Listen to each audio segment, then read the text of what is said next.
So it is in progress. Here we go. So welcome everybody. Thank you for coming to September's um, meeting for New Vision Civic League. And we have a pretty good crowd here. But first and foremost, I do want to make sure you know who I am. If you don't know, I am Sheena Palmer. I am the VP. We normally have our fearless leader, Paul, doing most of the talking, and I'm doing attendance, attendance and notes. So I will not be doing attendance and notes, but we will do something a little bit different after our moment of silence for 9/11 today. So if you don't mind, we can take a moment of silence starting now.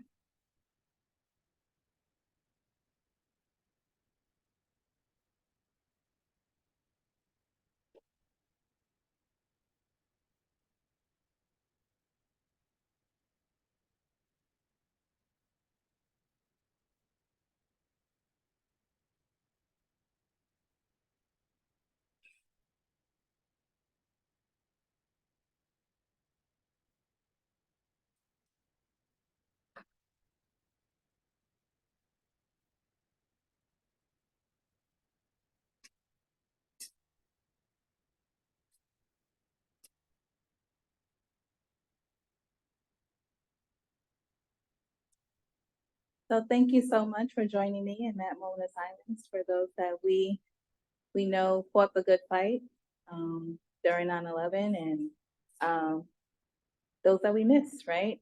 It hit everyone differently, either close to home or no more than 6 degrees of separation, right? We do have our Richmond Police Department representative here, and he will introduce himself, and then everyone will introduce themselves, and then we will let you take the floor. Okay. All right. All right. I'm Lieutenant Brian Rogers. We're out of First Precinct. My area of responsibilities, Sector 112. This is Sector 113. Lieutenant McRae is familiar with him. He stepped in to help him. Thank you. I'm Sarah Hale. I'm the Executive Director for UrbanHope, and your guest. Thanks. I'm Christian Check. I'm Myra Washington. They're on reception. Thank you.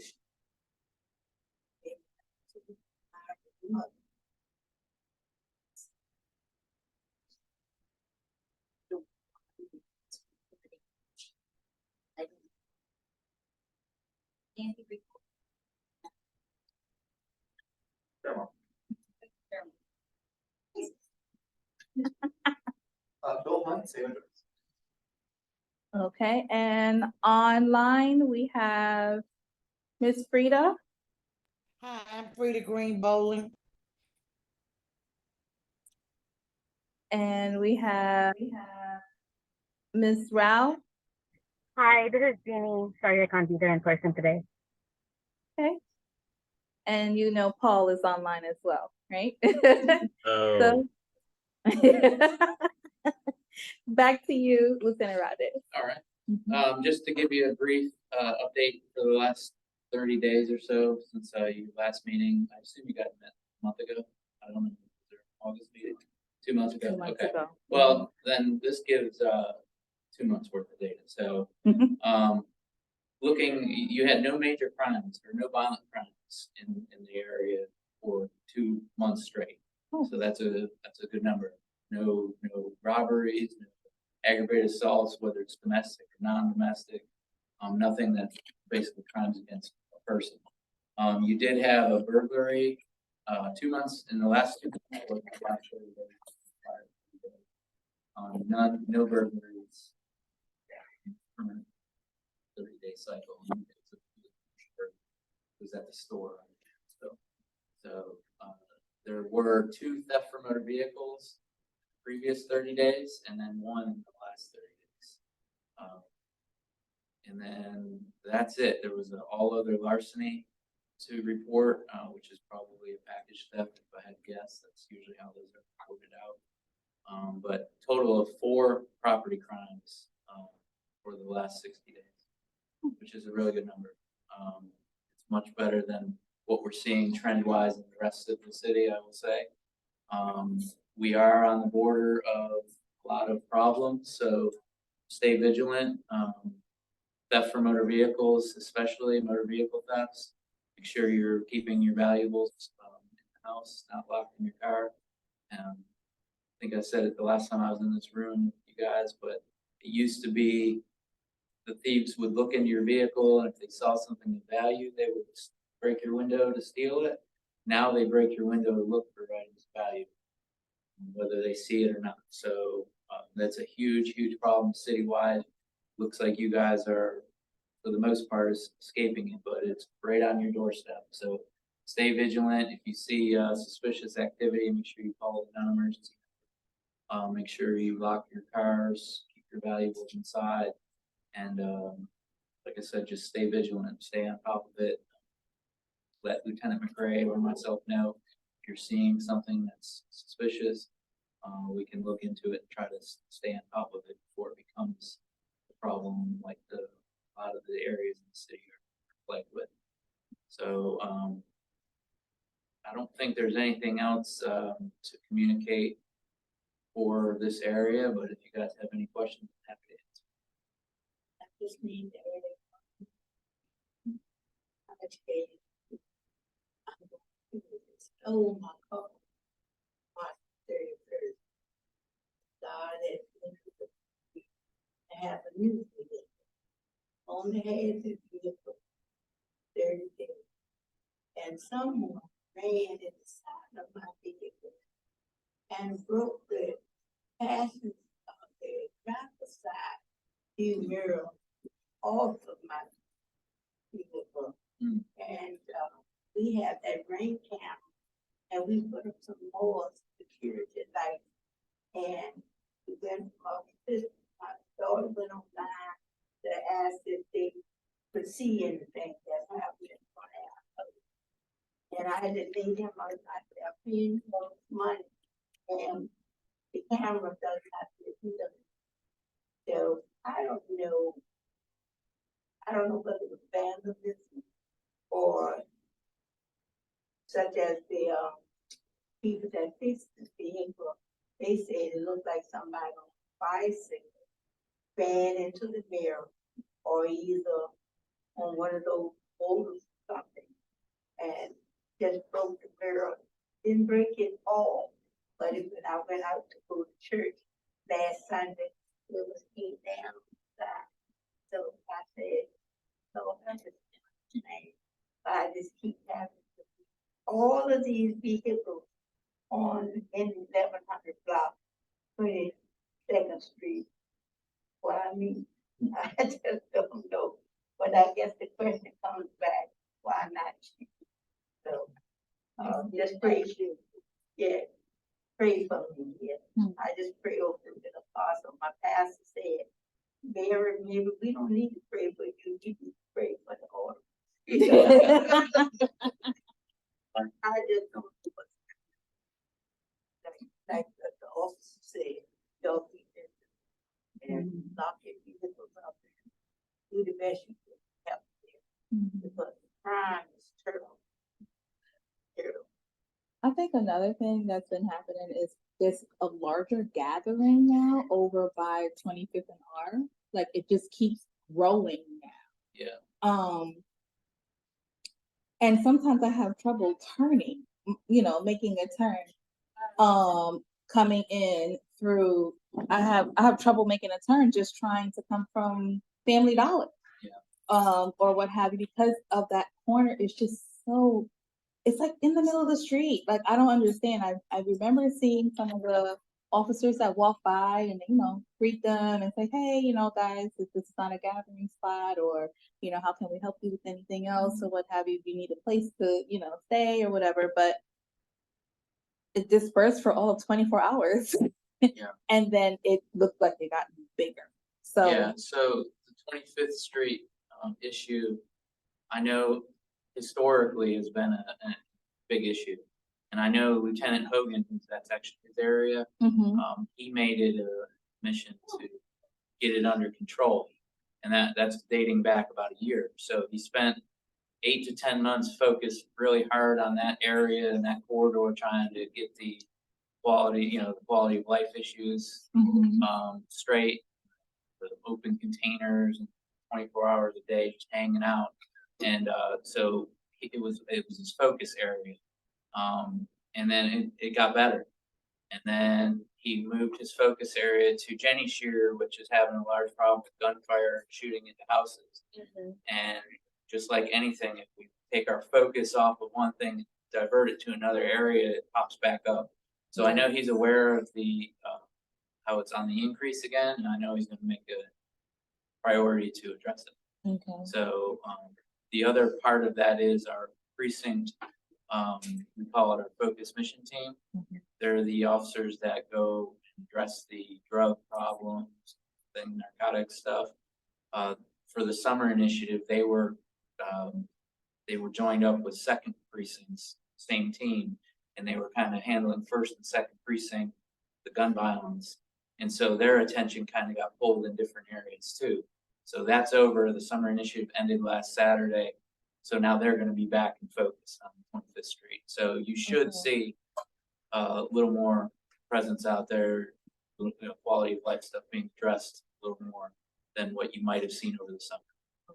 Thank you. I think I'll make sure Lieutenant Hogan is aware of it. But I almost hit people like trying Yeah. to make a turn. So that's the concern. I'm like, no, Yeah. like don't go in the street, go the other way. Yeah. I'm trying to turn here. yeah, I'll pass it along. I know that he's aware of it, but I'll make sure he knows it.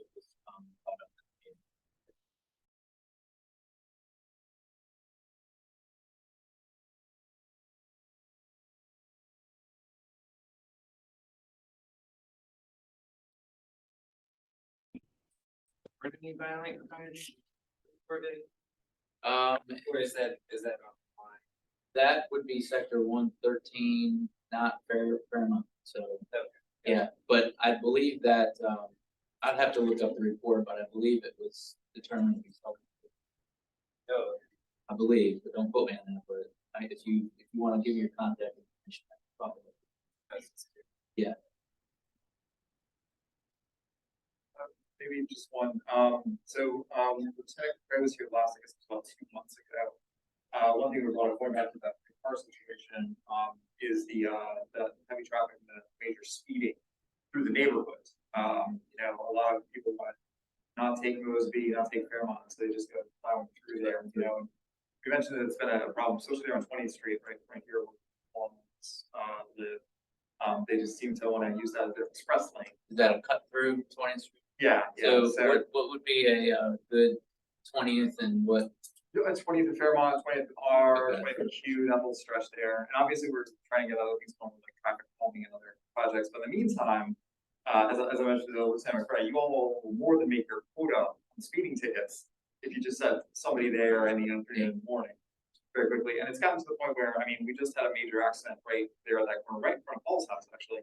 Smashed and hit the car across the side, ran somebody else. Like, it was disaster. And we have so many little babies running around that neighborhood, not on leashes, just running around the whole time. It's getting real scary. Well, I can pass that along. We do have a traffic initiative on the precinct. I'll be the first to admit it kind of goes. It's one of the lower priority things that we address. Got a lot going on. I got it. And we are shorthanded, and I'm not sitting here trying to give you excuses. I only say this because the chief had brought in, I don't know if it was public or on the news, but he had brought back retirees. And one of the jobs that he brought these retirees back for is to do traffic enforcement in areas that we determined to be an issue. So I will certainly pass that along, just like we have several other areas. But this officer, and he's bringing more than one, but this officer was a 25 or 30-year veteran of the police department. He spent most of his career on a motorcycle doing traffic enforcement. So he's back and he's doing traffic enforcement. I think his first day was last Wednesday. Right? So I'll make sure that corridor's area of focus one. That'd be wonderful. Yeah, thank you. Yep. And you should see him. I don't know if he could be on a motorcycle. It's Officer Pine. Great guy. Say hi. Yeah. Are there any other questions for Lieutenant Robert? No? Any other concerns? No? Okay. All right, well, if you guys do need anything from me, I don't know if you send an email out after this or? We do, because Paul usually sends out the Okay, emails. but, Mhm. you can reach me through my email or Lieutenant McCray. Mhm. The way we operate is his area of responsibility. But I work, the opposite nights that he works. So he works, night shift and then the nights he's off, I'm here. So I'm happy to address any issues you guys have. If you have any concerns, if you're not seeing any relief in the traffic, in your area, just shoot me an email and I will, I'll personally address it on. Thank you. All right, thank you guys. Thank you. Yep. Y'all have a good night. You too. Okay, next up, we actually have a mayoral candidate, Michelle Mosby. And I would like you to take the floor. Okay. Can I sit? You can sit. Okay, Okay, okay. Comfy. Comfy, we're comfy. Just a chat. I'm not sure how many of you know who I am. I served on city council from 2012 to 2016. I am a native Richmonder. I was born on the north side at Richmond Memorial Hospital. And I will probably die a Richmonder. I love Richmond. I really and I have decided to run for mayor because I believe that Richmond needs someone that's going to be Richmond focused only. Someone that understands and has an experience in government. Someone that understands that it takes more than just that office, that it's going to take partnerships, relationships, community, to really change Richmond's narratives. And in my former life, I worked at Verizon and I am a big proponent for customer service. And so City Hall is one of my priorities. 900 East Broad Street has never seen a lady in that office. And so I want to see what we can do as it relates to providing excellence in customer service at City Hall. I believe that we need to figure out right size, make sure that as we're asking our employees to do a thing, that we've given them the right tools, that they have the right amount of folk in those different departments so that they can be effective and efficient. And so we need to look at that so that we the people can get excellence in our services.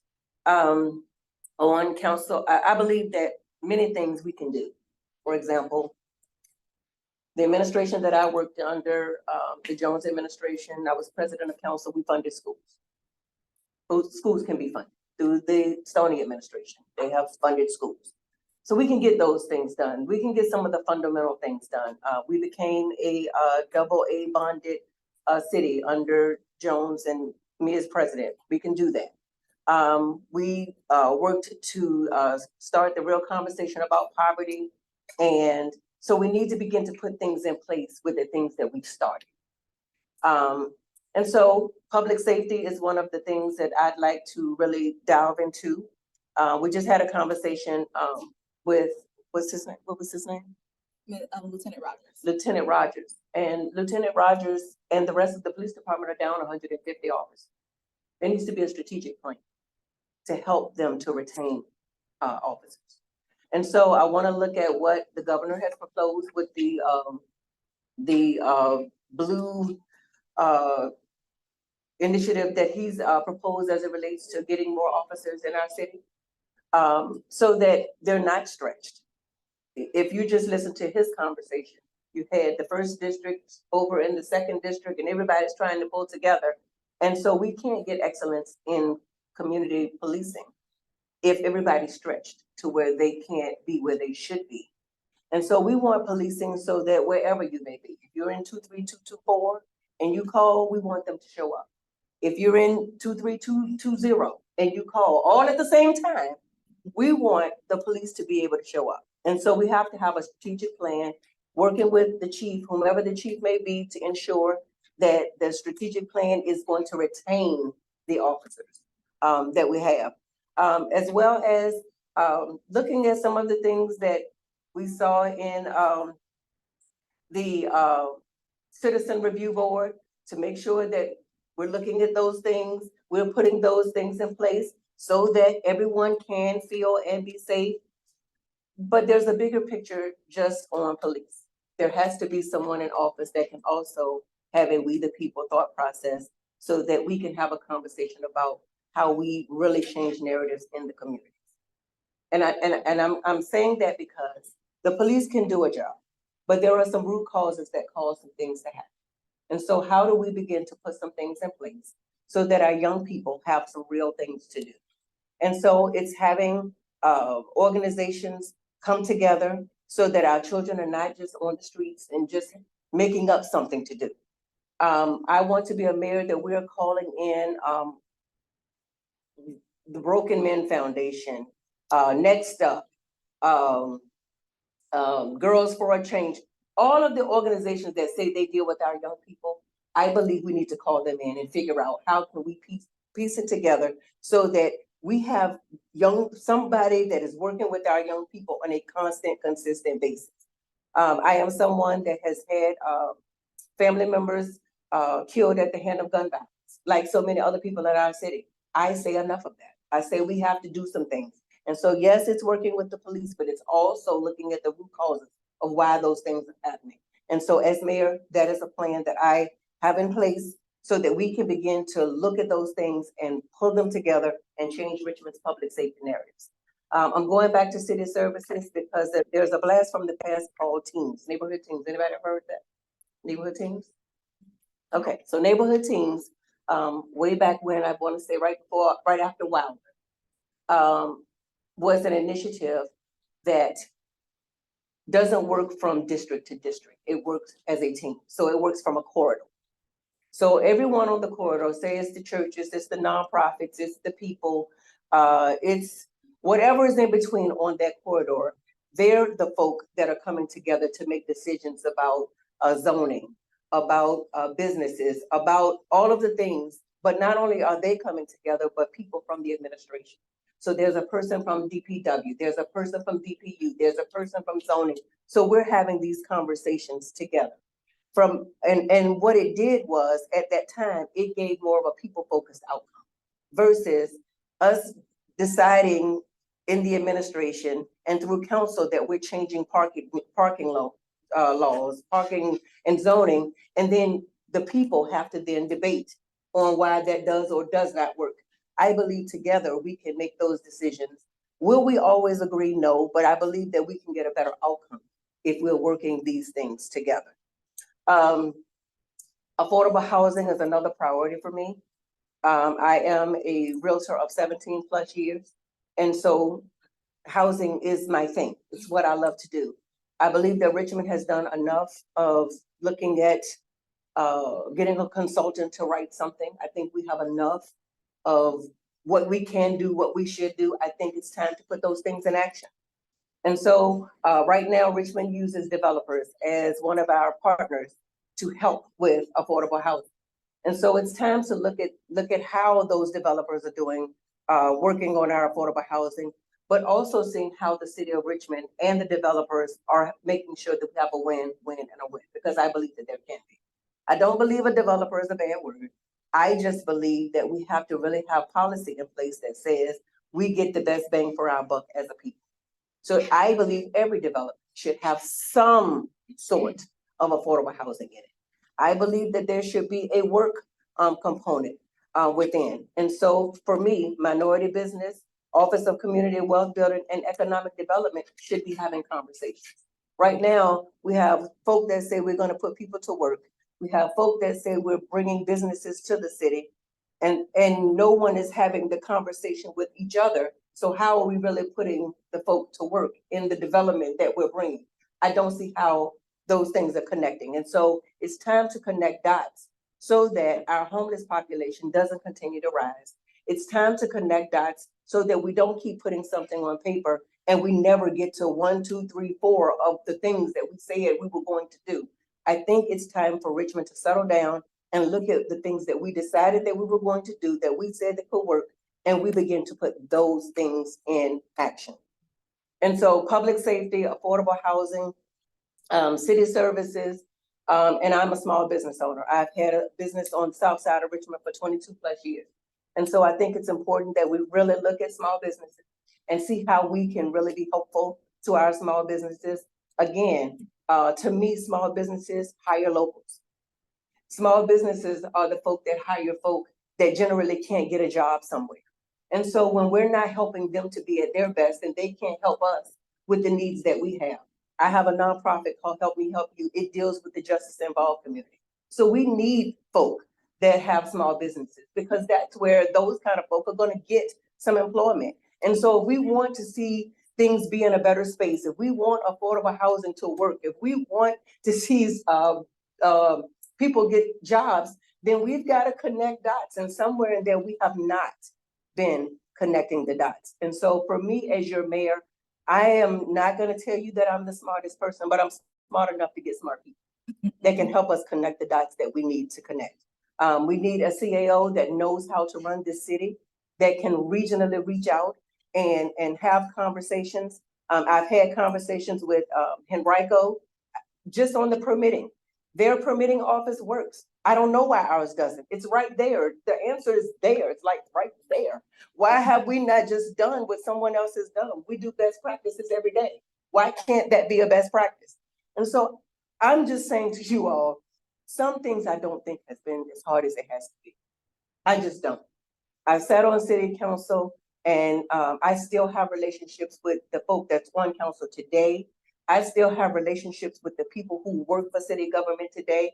If no one leaves city council, if no one leaves the school board, I believe that I can work with all 18 of those people to move Richmond forward. And that is what I believe we, the people, need moving forward in our city. And so I'm asking you to go on my website. I went a little more in depth on the website. They told me it was a long read, but I wanted you to get that I know what I'm talking about here. So I want you to go to the website. You can ask any questions that you need. I just think Richmond needs a different type of a nurture move. I don't think we need a politician, and let me be very clear. I love LeVar. LeVar is like a brother to me. So this is never a dig. I love him. But I think moving forward, for Richmond to move smoothly into her next chapter, we need someone that is going to be here, that understands that we need our services and excellence. We need someone that is going to be riding past and see the homeless person sitting outside and have a heart to want to do something to deal with that. We need someone that is going to be here and is seeing things the way that you're seeing them. On my street, we want street calling. On my street, we want to make sure that our Airbnb is working, but it's working for the people and it's just not working for someone. We want to make sure that we're putting someone in office that is you in some kind of a way. Everyone in this room, in some form, I am you. And you need someone that is in office, that is that person. And so I'm asking you all to look at the website, and then I'm asking you to support. Let's not do what we've done before. Let's not wait and let 18 people get in a race, and then the message gets lost. Let's do what you would do if you see a house on the market. Take it off. Put your offer in, and let's take it off the market. And let's change Richmond together, because we can do this. We can make some change. Okay? That's what I got. You can ask questions. Does anybody in the body have questions? Yes. No, I always have questions. You always Yeah, have I'm with questions. Yes. As a civil servant for a while, I appreciate everything you're doing down there. Wonderful stuff. I have three particular things that I'd love to ask you about. Okay. You brought up the Airbnb issue. Yeah. So what is your stance on the Airbnb restrictions? So I went to the planning commission the other day, and I am in support of keeping the residency requirement.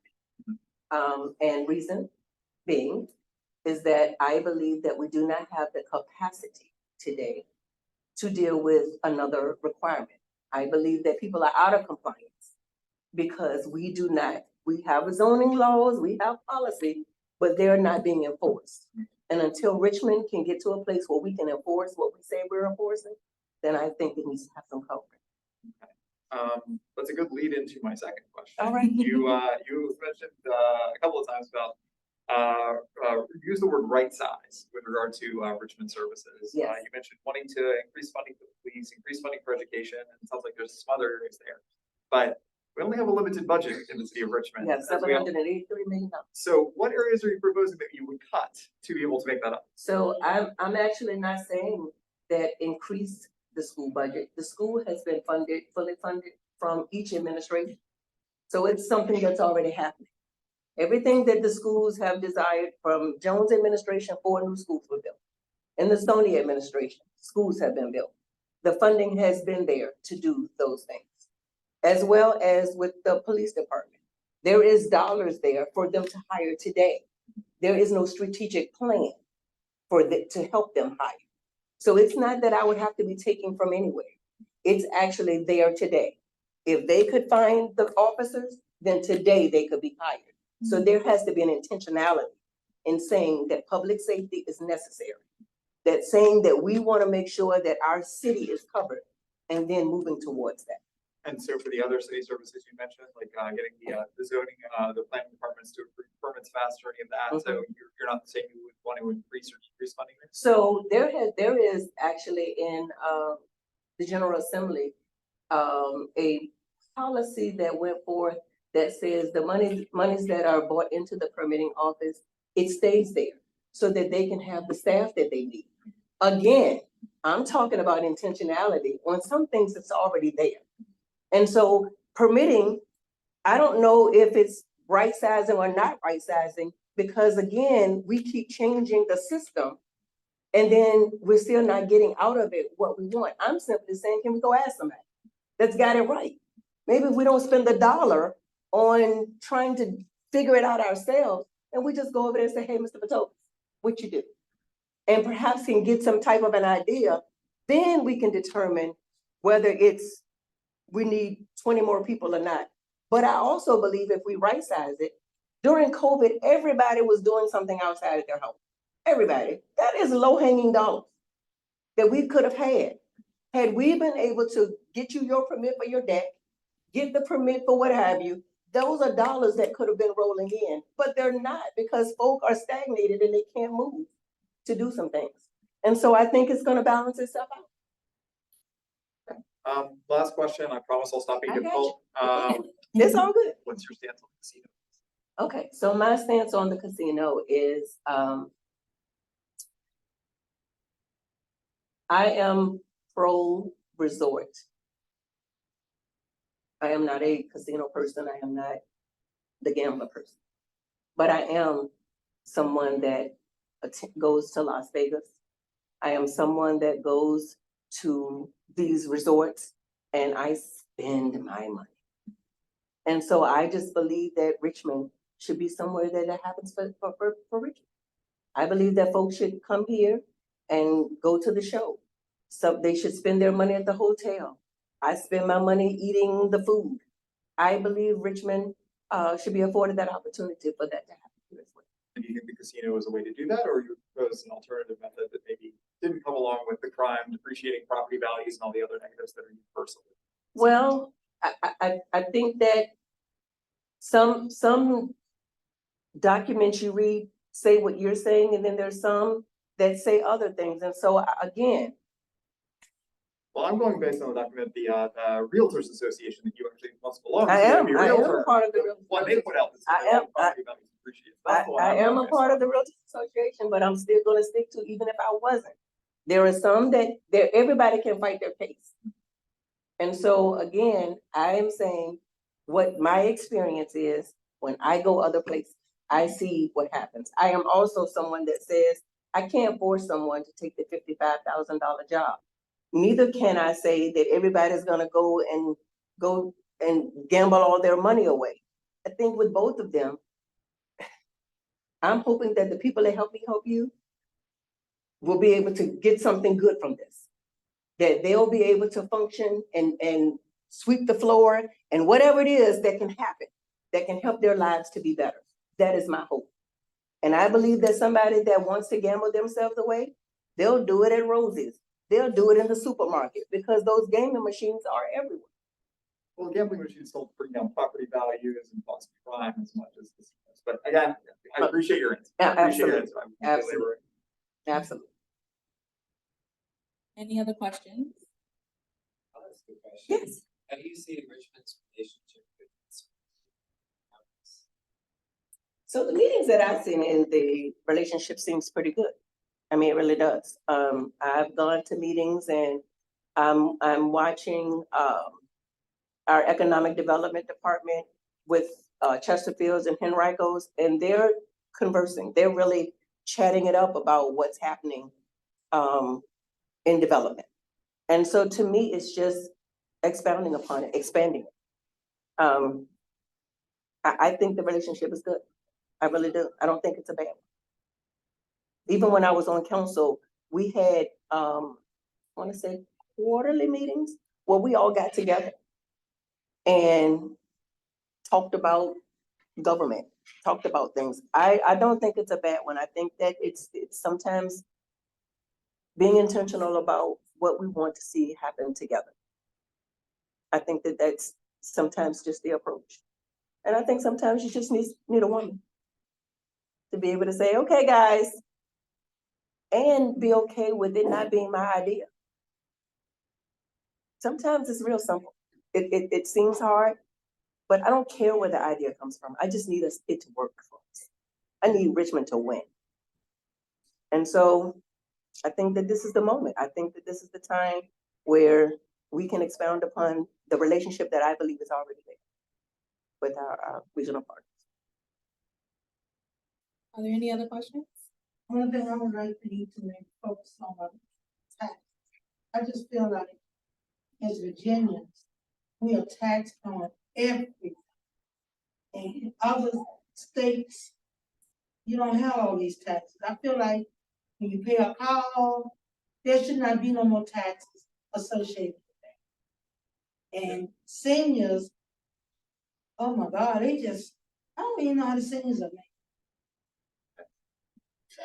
So I'm going to say that we have an election every year. And some of these things we think to our delegates and our senators. Sometimes we think that the mayor can do all those things, but we live in a dilemma state.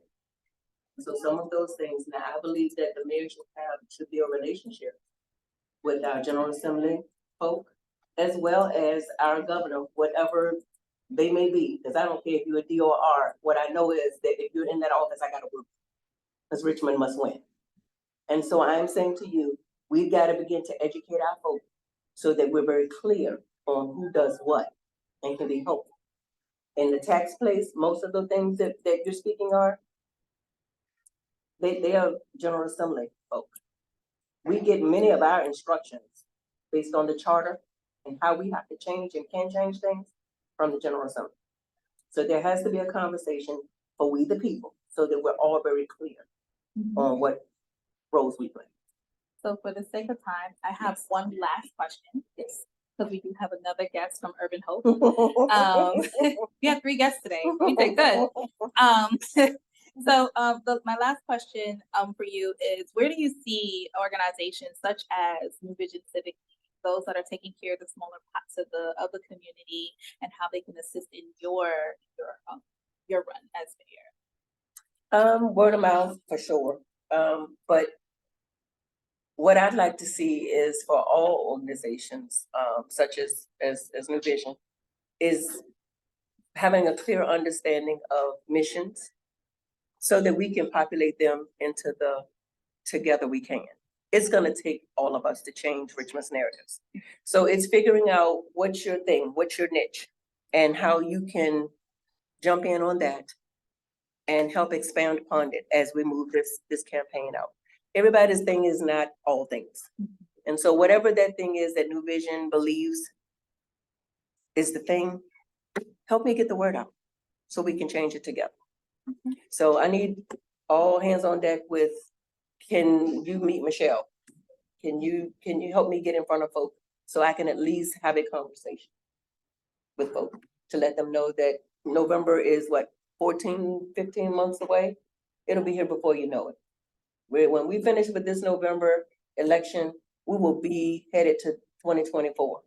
We'll be buying pumpkins in October and turkeys and Thanksgiving quickly. Let's make sure that we're choosing a candidate, someone that's going to be for all of Richmond, to move Richmond forward. So get me in front of folk. That's what I'm asking you to do. Help me get in front of as many folk as we can. Okay, can I leave? some of Yes, these? you may. Yes. Thank you so much. All right. And you're welcome to join us for the rest of the meeting. If Oh, you have the time. Okay. Also, if anybody has additional questions, please make sure that you do see and speak with Ms. Mosby. We know she has a lot to offer. And last but not least, I would love to introduce our amazing representative from Urban Hope. We're so glad to have you back. And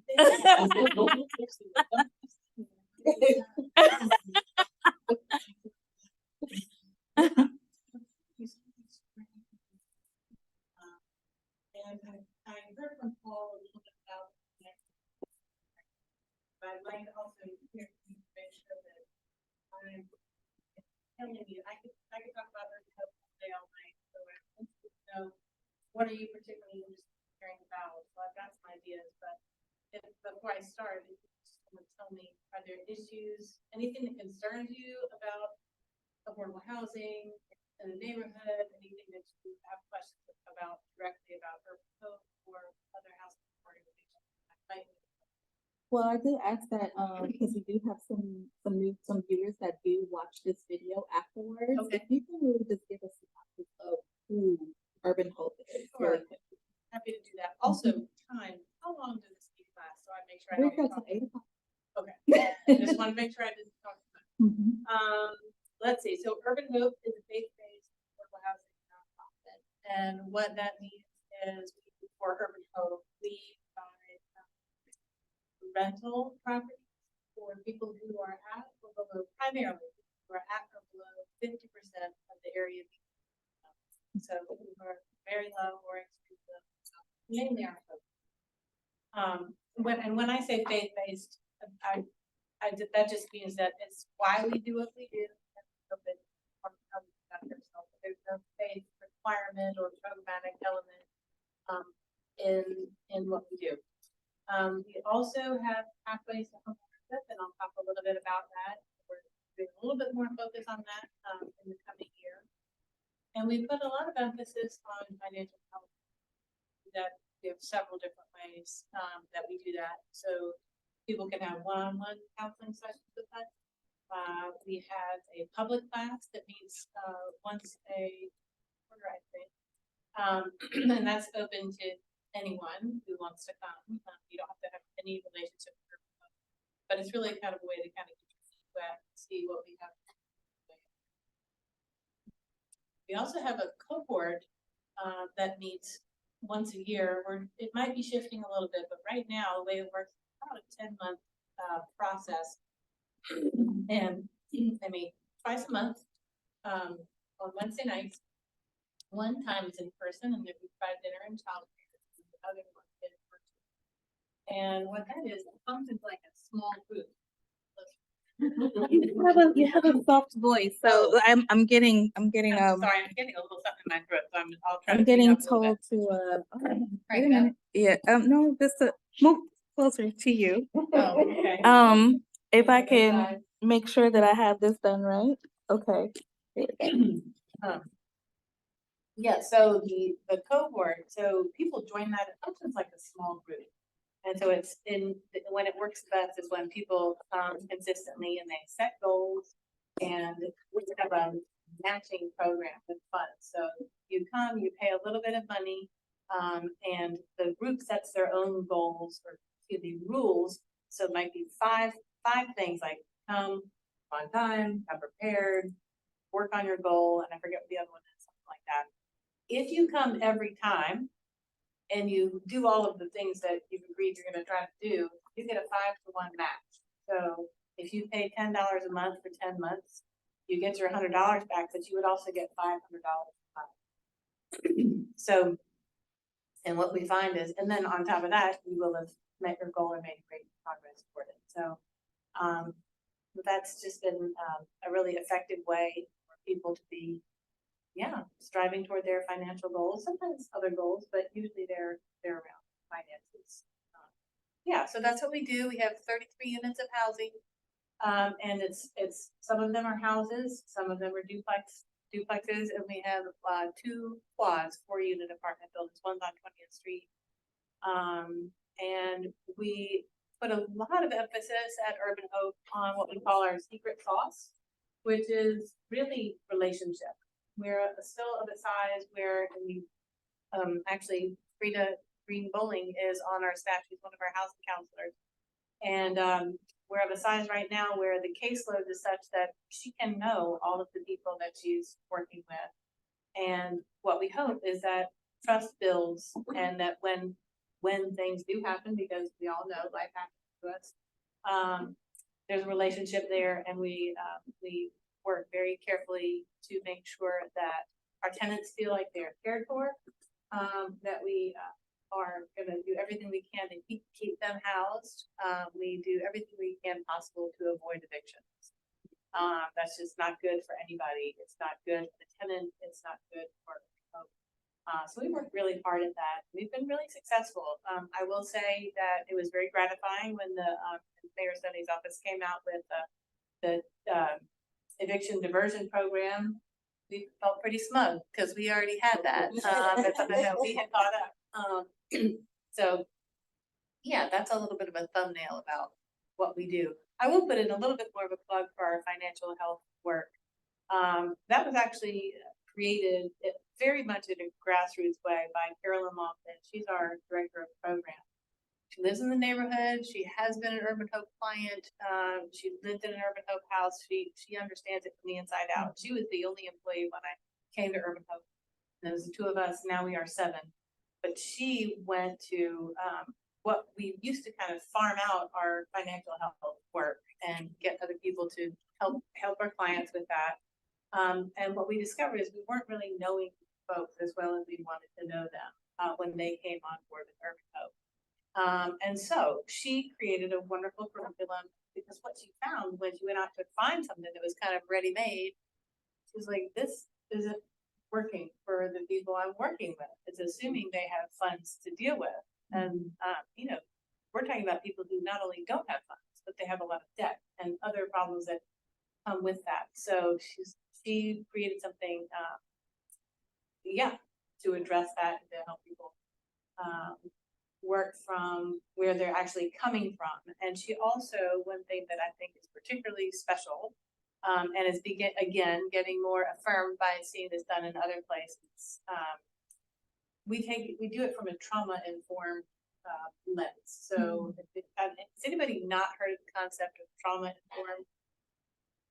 Okay, I can't see if anybody on the screen is saying. It looks like they know. Everybody understands. Yeah. Anyone on Zoom? Maybe for the recording. Okay, for the recording, Yeah. I'll tell you. So taking the trauma-informed lens means understanding that people who come to us often have been through quite a bit of trauma. And everyone has experienced trauma, but some people have experienced more. And we are coming at these money questions with that understanding. It's not as simple as, this is how you keep a budget, now go do that. It's just not that simple, right? Money is highly personal, home is highly personal. And so those things, when you get into people's homes and their money, that's very intimate. And so we brought it in-house so we would be able to build that trust and get to know people. And so that when things do get hard for them, they are not, maybe they're feeling a little less shame if they need to come and say, look, I'm not going to make my rent this month, or this is going on in my life. I just need to be a little more patient with me. We can do that. And it's what we say at UrbanHope, as long as you keep coming back to the table, we will work with you. It's when people go dark and just check out, that our hands get tied. You can't help me help you. We can't help you if we're not here. So that's why one of the reasons we put so much emphasis on caring for people in a way that's very personal. So. Is that a good start? That is an amazing start. So, I mean, did anyone want to hear any specifics about Urban Hope? The floor is open. And I could just talk, and then if you come up with something, you could ask. Wanna give a burning question? Ms. Bowling? Yes. Oh, you had a question? No, I didn't have a question. I was gonna say something, but I changed my mind. Okay, I just want to piggyback on what Sarah said. Urban Hope is one of those gyms that we don't know about.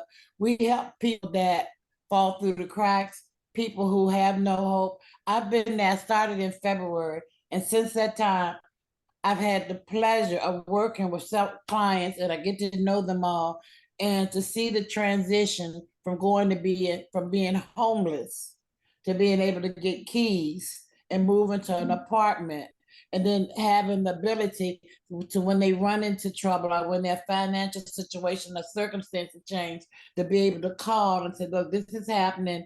And so, okay, let's sit at the table and we'll work something out. So it's a very unique organization that takes the time. Recently we had a client that's moving because of health reasons. So we do an exit interview. And during the exit interview, I asked her, what did she think we did right? She said, our commitment to the clients. And she's not moving because she wants to move. She's moving because of health reasons. She needs to be closer to family. But I said, is there anything we could do differently? She said, no, nothing you could do differently. So, you may see that green building on 21st Street across from Da Vinci's, but there's a lot going on and lives are being changed and people are being made as close as we can get them to being whole again, as far as housing and stability. And I just wanted to add that, and that's my perspective from working directly with the clients. And I'm gonna get off the call because I'm gonna start crying in a minute because Sarah tell you I'm a crybaby.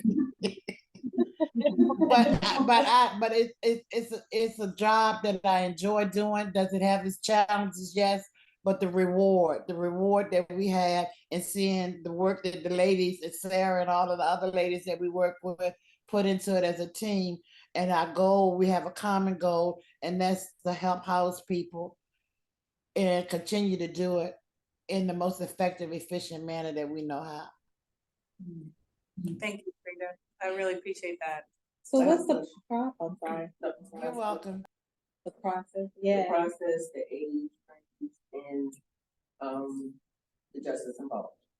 Okay, so the process is someone who would go on the website and fill out an interest form. And then we take the intake from there. And depending on where they are in terms of what they need and what we have coming available, it's really a matchmaking thing. And we do have a sort of a rubric where if there are two people who come in at the same time, and are basically would kind of be competing for the same spot, we have a way to decide who should get the place. That really doesn't happen. I think it maybe has happened one time. So because we can't develop very fast, it can be a long wait. And that's part of why I feel especially good about providing the financial health work, because everybody can use help with their finances. And we don't have to necessarily get somebody in an Urban Hope house. We can help somebody go out and find an apartment or a house somewhere else. And so we can help them get prepared to be successful, whatever their route needs to take. So the process, the age range. So we have tenants, living in our houses, the youngest person we have is just a young adult, up to, great grandparent age. We have a mix of families and singles, and justice involved people. The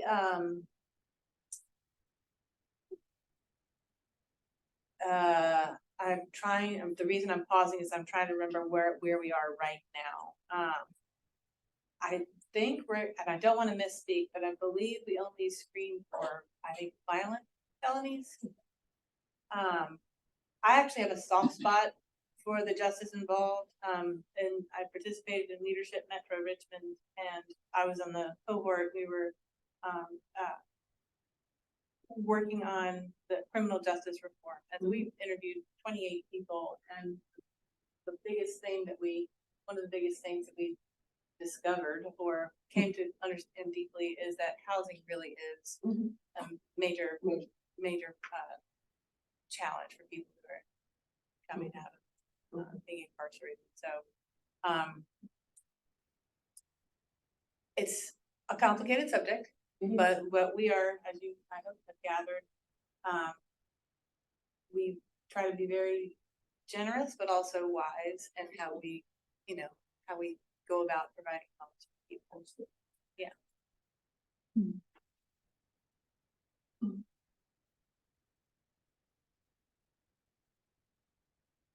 What is the process if someone doesn't have internet? I just, because there are still, we're dealing with that. I work in the Richmond public school system, and we have a very alarming rate of homelessness, or just, the help or that's needed that I know Urban Hope can possibly provide. And one of those things, some of them just don't have internet. Even though they try to make it to a local library, the library is probably an Uber ride away, and they don't have the money for an Uber. So it gets to those sticky points of, yes, they need the help. We realize they need the help. The only meals that maybe their children receive are at school or when we send home the care packages during the weekends. But we know that there are programs such as yours. Like, what is how does it happen? How does it work? Yes. Okay, so good question. So it's important to note that we're not a crisis housing organization. So we are really not shouldn't be someone's first stop if they're homeless. Okay. There are services for that. We do have people who do come to us having been homeless or invisibly homeless, but we're really not a crisis organization. If someone does not have internet, they're welcome to come to our office or call, and we can send them a paper application in snail mail. Unfortunately, our current offices are not accessible, meaning that if someone were disabled, they would not be able to get up the stairs, but we can. Two things are changing. We're going to have new headquarters, which I'll tell you about. I'm so excited.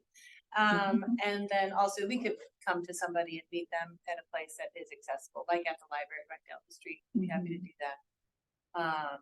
Yeah, so even if someone maybe is in a crisis where they are homeless, if they should still put their hat in the ring at Urban Hope. They should apply to Urban Hope so that they're on our radar. And then if we say, well, we can't help you right now, or we can't, still fill in the blank, at least they'll know that they could get an Urban Hope house. Yeah. It's, our rents are at least half, as low as half what market rate rents are. So. And I do want to clarify that some of our families are in crisis for Richmond Public Schools. Right. But then we also have families that are living with someone, basically, but they're still considered homeless. So not necessarily that type of crisis, but they do need to have space of their own. Yeah. Yeah. We see that not infrequent, unfortunately. It's better than being on the street, but it comes with its own set of difficulties and dangers. Correct. So, no, we're sensitive about that. Yeah. Well, a person, signing up at 1 week is approximately accidental time. Well, it could be anywhere from 3 months to a year, maybe longer. It just depends. I mean, when I came 7 years ago, we had 8 units of housing. Now we have 33.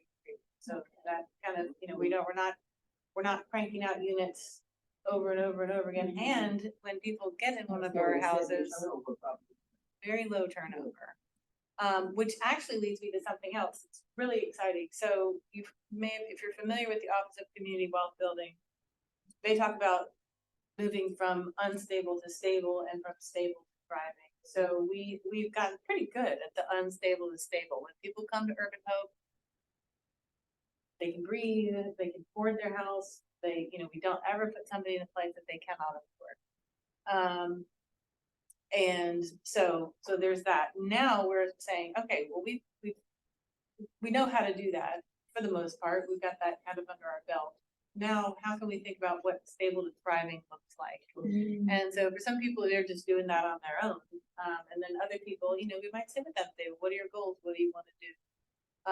And we have ways to connect them with other services like rework. If somebody's got a crummy job or a job they just don't like, you know, we can pair them up. We are partners with rework, and they focus on helping individuals get, or actually heads of household, get family sustaining income. So they might say to somebody, oh, well, you've always wanted to be a nurse. What are your obstacles? What's getting in your way? What kind of nurse do you think you want to be? What kind of education? So let's help you get there. And they'll help them with transportation or childcare or whatever. So that's helping people get to thriving. Another way that people are moving to thriving is moving toward home ownership.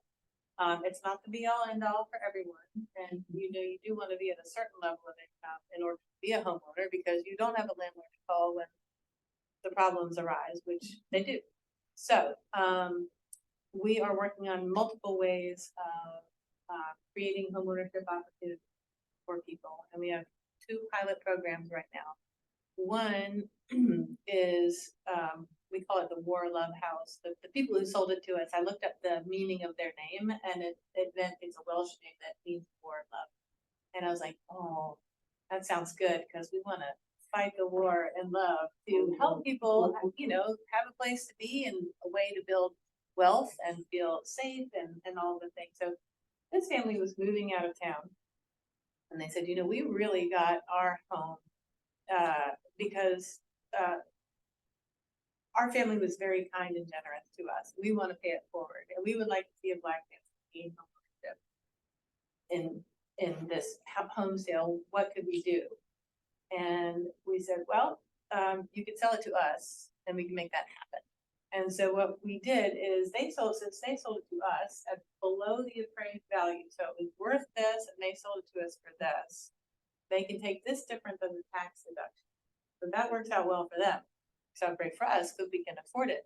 Works out great for our person who is renting, leasing to own the home, because as she's paying her rent, which is no more than 1/3 of her income, part of that rent each month is used to pay down the principal and interest. So the house is becoming more and more affordable. And at some point, depending on what the market does, she'll be able to afford to go out into the marketplace and get a mortgage on her own, with our guidance, but she would be able to buy that. She is going to buy the house from us. So she is leasing to own the home that she is in. So that's rare. But if you know someone who wants to sell their house and could use the benefit of that kind of tax deduction, please let us know. Spread the word. But that's one thing. The other thing, and I think this is really fascinating,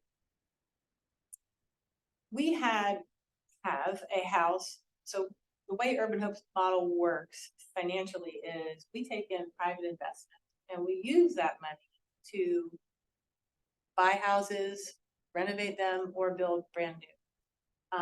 And we take in people's loans for $20,000 at the minimum, and we pay out 2.5% every year for 5 years.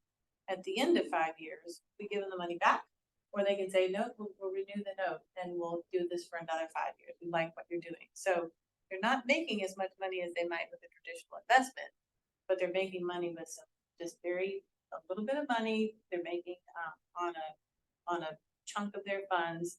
And meanwhile, those funds are doing something good. So that's how we raise our kind of our working capital. Instead of having a line of credit, we have these funds so we bring them in like pledges.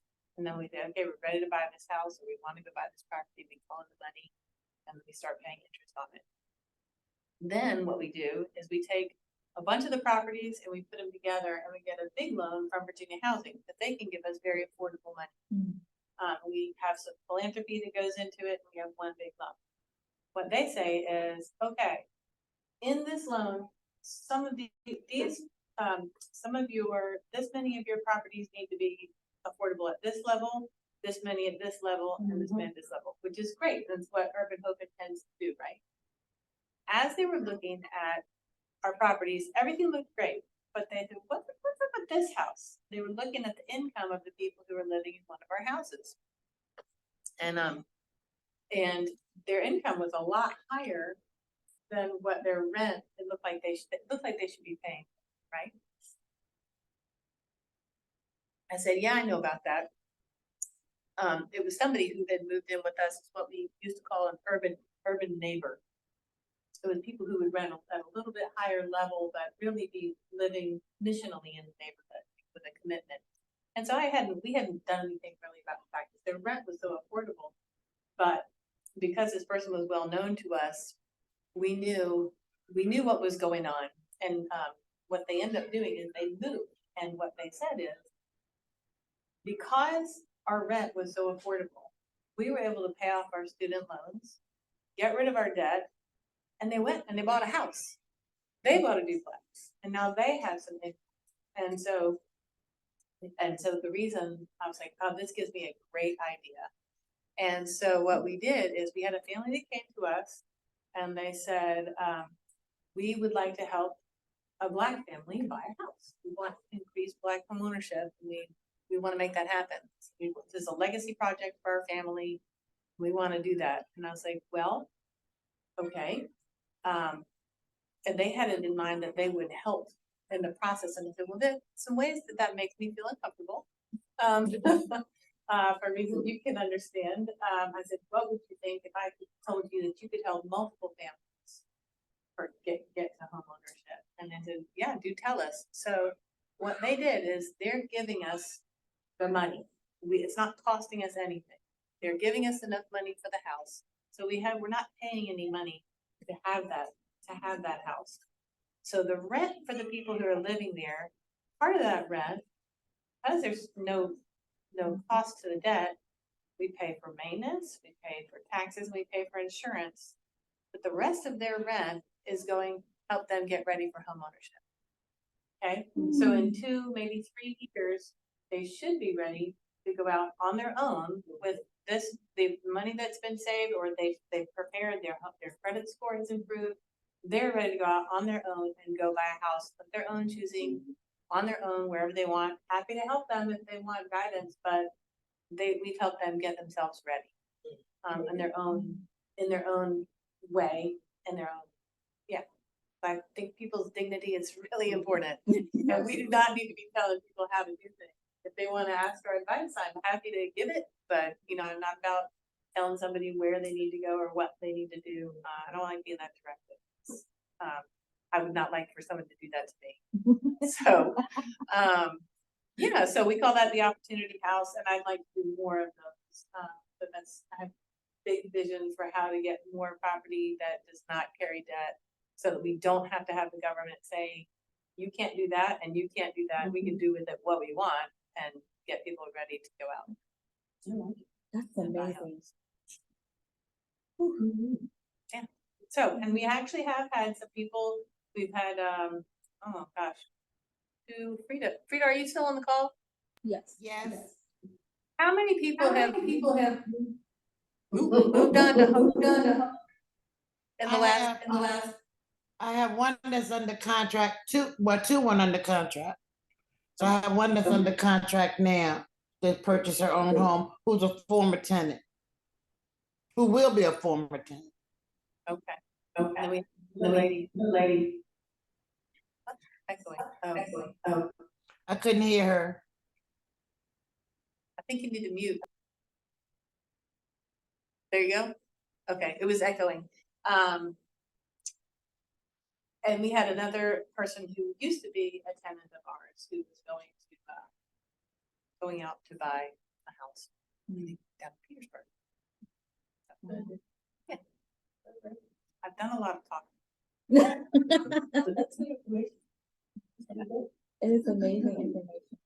And how can we help? Okay, a couple things. I wrote down some notes. I'll tell you about the most exciting thing at the end.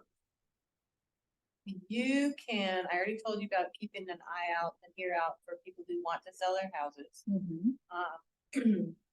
And when we get to the point where we are gonna be able to deal with the city on our property tax issue, we are trying to sort that out, and this is something, Michelle, that I feel like you could be helpful with. We are paying so much money, it's our biggest operating expense on our properties. We're spending so much money paying the city's taxes, and then we have to go back to the Affordable Housing Trust Fund saying, can you give us money so we can make housing? We're in a housing crisis, at least for, I think, for the level of affordability that UrbanHope is providing. We need to have some sort of abatement, relief, something needs to happen. The systems that are in place, stay okay. I will. So, yep, be supportive of that. I would say keep the conversations going among your neighbors. I don't know what this body looks like, you know, what you are, how you all agree or don't agree on things. I don't know if you're all like-minded in this room or not, but I think it's really important for, you know, we have a vision that we hope that we share with you, which is this Churchill community is beautiful. It's changing. All communities are always changing, but we have it in our minds to preserve housing for people who want to stay. Change is coming whether we like it or not, but we want to continue to create opportunity. We believe it's important and it's very good for all of us to live around people who are maybe not so much like us, which we all know is hard, you know? And so I would say keep the conversation going with people who maybe don't agree with you. Do a lot of listening, because I don't think, I mean, our vision for Churchill maybe isn't everybody's vision for Churchill, but we believe it's in line with certainly what our faith calls us to. But we want a place where everyone feels like they can have a home. So the last thing I'll say is we are getting my geography mixed up a little bit. Down Paramount, 23rd and Paramount, we have bought 10th Street Baptist Church, which you probably maybe have heard about. We purchased it and we are just waiting on some funding answers. We think we've raised all the money that we're gonna do, but what we're gonna do is we're converting the sanctuary building into our offices. The middle part of the building is the parish hall, and that has a couple of offices and a big meeting space that we would like to make available as needed. And then at the back, we're adding 4 apartments. So there'll be 2 studios and 2 bedrooms, and one of those will be accessible. So we're very excited. It should be a place where we can grow. Our staff can't get a whole lot bigger, but I don't know that we need to get a whole lot bigger. We've just hired our 7th person, and I think we're probably in good shape for a while. We're kind of right size now. For the first time since I've got there, I think we have enough people to do the work for now. So yeah, I hope I had a bet with a fellow staff member that we would be in last April. I lost that bet pretty hard. So hoping that I won't. Yeah. So that's what we're doing. That is so exciting. And the address for that again? It's 2300 Paramount. So it's a white stucco building. Yeah. And Sister Michelle, do you have any knowledge about the real estate taxes for elderly people? Do you have any knowledge of that? Let me tell you what, I work at the market 3 days a week and happen to be sharing something with somebody at the market. And my age, I don't mind telling because I'm very proud. I'm 86 years old. And the lady said to me, and you still paying real estate taxes? I said, I have paid taxes all my life, and it's not getting no better. She said, Miss Humphrey, you should not be paying no taxes. I said, well, is that your message, or is that a message of the city? I said, because I just haven't found out no information. When do you really stop paying taxes? I'm so tired of paying I don't know if it's a taxes. stop, but I do know that it's a tax free, On tax receipt. so I will bring you. So when does that have to be, and do you know? I don't know today, but I will. I feel like it just. Like it's in the In late spring, early summer. I April, think May, when- something like Yeah. that. Okay, so I'll go get the information, and whenever that door opens. Hey, but I think I'm just paying taxes. Understood. I call them my kids. My dad is 85, my mom is 81. I got you. All right, then. So, Thank you for that information. I really believe, but when I needed you all, one of my members of New Vision Civic, and I recommended that she come around and talk to everybody. For some reason, when she came, somebody told her that the program was not there. And so this lady was homeless, really, living in a hotel, and I mean, it just broke my heart. I really didn't want her to even keep contacting me because it just broke my heart every time she talked about it. But I think she is in a place now that she can go home. I'll have to check on her. And if she is not where I think she ought to be, I'm gonna sick her on you. Well, I'll actually, give you some information where you can direct people. There's a housing line. Yeah, I was going to say, I'll see that. That'd be That's great. not really the avenue still, where she's gonna send her to you. She needs to go to the crisis housing line and then from there. Yeah. So I'll send you that. Yeah, Thank and you. maybe she went there, so we shared the building with real life. Maybe it was somebody in real life who didn't know we were upstairs. They should know we're in the upstairs of that building. I know we had someone talk that one about me very early, not in 23 and 22. And right after that, I called her and told her where to go. Mhm. And she reported back to me a negative situation. And it just broke my heart. I said, nobody need to live like this. And I told her, I said, well, that big house I live in, I don't have room here. But if I did, I would have brought her in there and gave her a place somewhere to stay. But it just breaks my heart that people are homeless. Nobody should be homeless. You know, we are living and affording places of happiness for ourselves. Nobody ought to be homeless. You hear that, Michelle? I do. Nobody. I do. It breaks Now, my heart. we And do have all to, these- we have to have a discussion about mental health as well, because again, mental health is bigger than local. So when we're having all of these elections, we have to have some real conversations with our delegates and our senators that's going to be over there across the street. Because if folks decide they're not going to go somewhere, it's hard to get them to go somewhere. And so we've gotta have some real conversations, and I plan to be a man of people to be informed, so you can know who's doing what, so you can be helpful in our local government moving forward. Okay? well, we did really well today. It's already 7:51 p.m. Look at that. Did you have some literature you wanted to?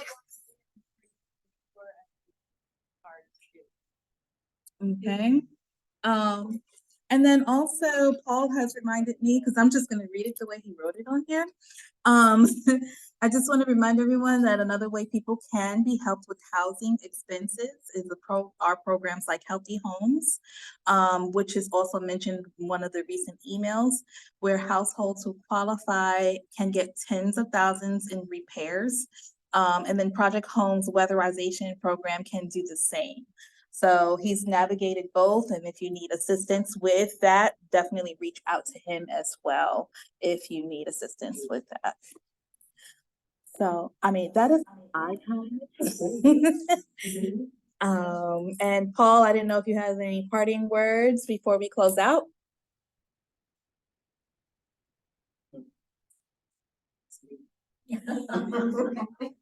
Probably not. His headache is there. Okay. So I know he really wanted to be here tonight, but he was definitely here on Zoom, making sure I'm on my P's and Q's as well. So